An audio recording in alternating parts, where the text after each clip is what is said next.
আসসালামু আলাইকুম। সবাই কেমন আছেন? আশা করছি ভালো আছেন। সকাল সকাল উঠে গেলাম।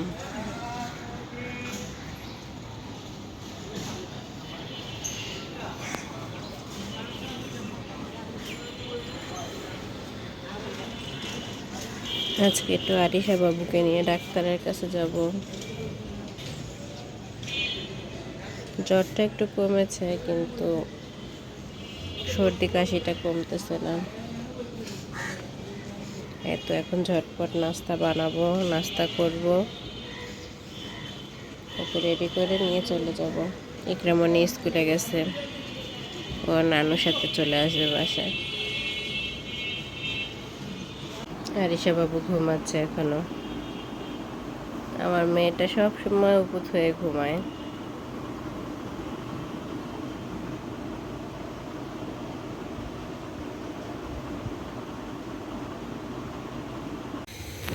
তো এক চুলে তাও দিয়ে দিলাম, আরেক চুলে চায়ের পানি বসিয়েছি।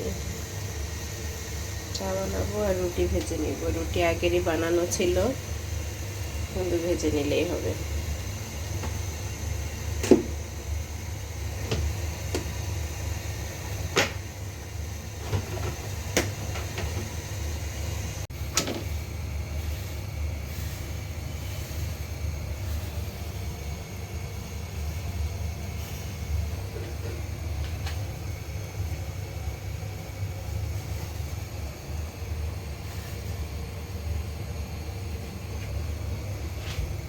রুটিটা একটু তেল দিয়ে ভেজে নিব।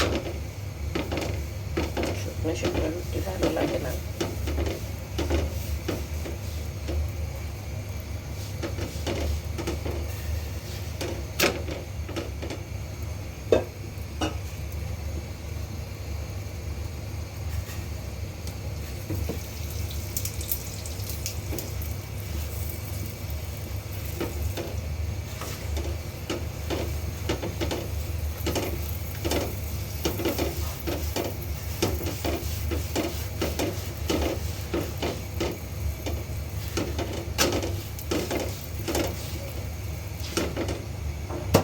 এভাবে করে সব রুটিগুলি ভেজে নেব। নাস্তা রেডি হয়ে গেছে আমার।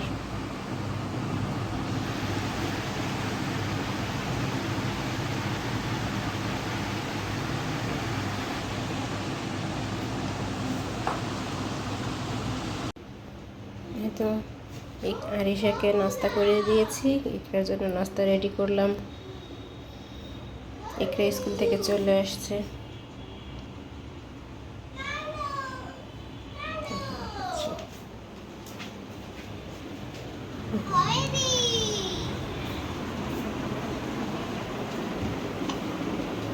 আম্মু আসো, আপু ড্রেস চেঞ্জ করবে, আসো আসো। আমরা এখন রেডি হয়ে বের হব। আরিশাকে নিয়ে ডাক্তারের কাছে যাব। আরিশ বাবুটাকে ডাক্তারের কাছে নিয়ে যাব মাম্মাম। আরিশাকে ডাক্তার দেখায় নিয়ে আসছি। এই দুটো ওষুধ দিয়েছে, কোনো অ্যান্টিবায়োটিক দেয় নাই। আসলে ওকে যে ডাক্তারটা দেখায়, সে কোনো অ্যান্টিবায়োটিক সহজে দিতে চায় না আরিশাকে। আরিশা মনে এখন গোসল করবে। আরিশাকে তেল দিয়ে দিব। আরিশা বাবু নাই নাই করবে।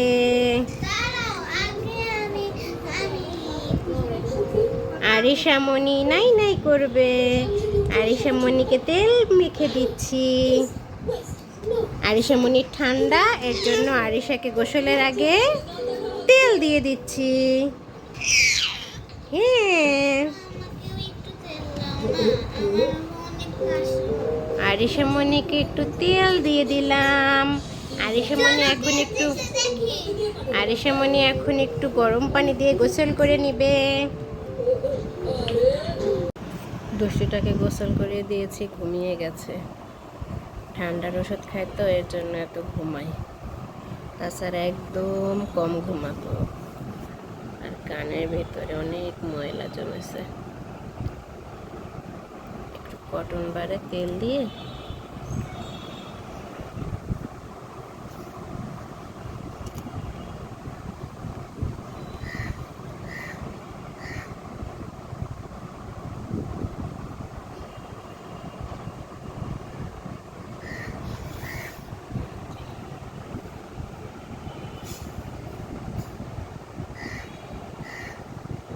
এভাবে তেল দিয়ে ভিজিয়ে রাখবো। পরে একটা কিছু দিয়ে একটু ডলা দিলে উঠে যাবে ময়লাগুলো।